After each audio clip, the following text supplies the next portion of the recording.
when I was 12, 13 years old. They take the house away from us. They take all the cars away. I mean, getting raided wasn't like a secret. My dad goes to prison.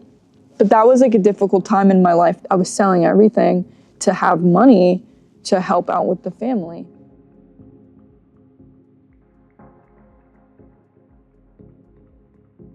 This is my pride and joy. This is my baby. I know it looks a little stingy, but voila. This is our unused space because I project that we are gonna be doing well. But how did this come to be?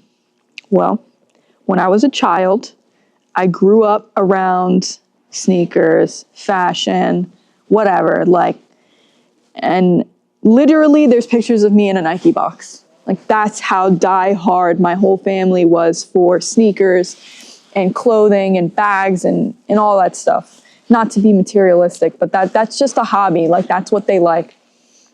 So, anyways, my dad, when I was growing up, he had a warehouse. He was reselling Nikes. It started with his sneaker collection, and then he progressed into being an outlet shopper. And we would go to all the Nike outlets in the area, and we were friends with the managers. The next thing you know, we're getting trailers from Gucci. We're getting trailers from Neiman Marcus. We're getting trailers from DSW Warehouse. And so it wasn't all Nike, but obviously that was the focus. And then we would go to the warehouse and list it on eBay, because at the time, eBay was the place to make the money. Like that was the only e-commerce site that was popping. So then around 2013, 2014, my dad goes to prison.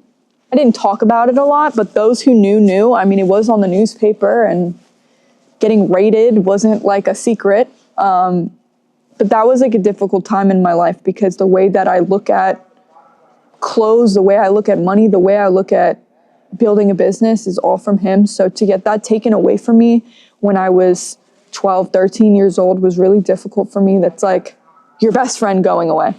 So that was hard. And I think what made it more difficult is he's gone. They take the house away from us. They take all the cars away. We get everything taken away from us. And then we go to this apartment, and going from wearing designer this and designer that and streetwear this and streetwear that to literally living in a shoebox. Me and my brother had a bunk bed. My mom's sleeping on the couch. And the whole vibe was just depressing. And I wouldn't say I was depressed. I really think that's a hard word to say, but it was a depressing environment. It was really a lifestyle change. And it was difficult for me to adjust to that, but it made me get like hungry, not like actually hungry, but hungry to do a business, hungry to make money, hungry to provide for my family. And I think when I was about 16, I was selling everything to have money to help out with the family. My brother's getting older. He's not a child anymore. He wants things. He wants a PlayStation. Like there's a lot of things that we had to like do. And my mom worked 2 jobs. I basically raised my brother from like 6 till 15.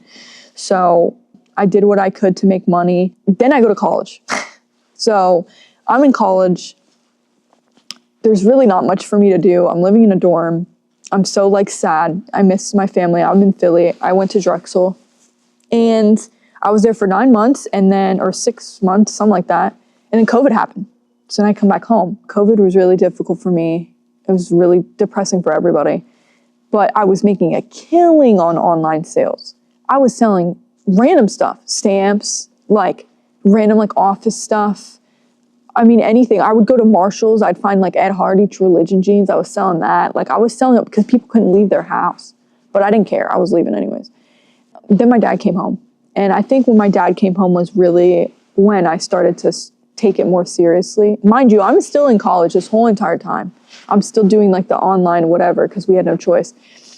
So we get a storage unit down the street. We start buying all the stuff from Nike, and because it's COVID, nobody's going, so they're sitting on shit, and they're forced to mark stuff down. So we were making a killing on socks.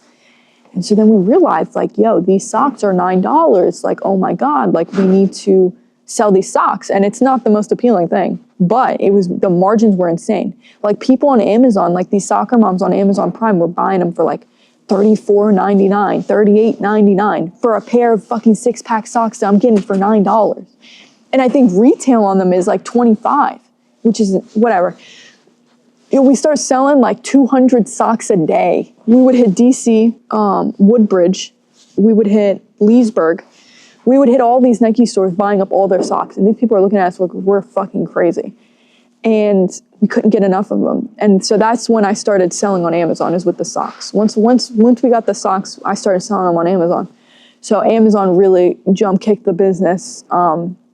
We made, I think, like 700,000 that first year, but I had a lot of business operating costs. So on paper, like when I did my taxes, I really didn't make that much money.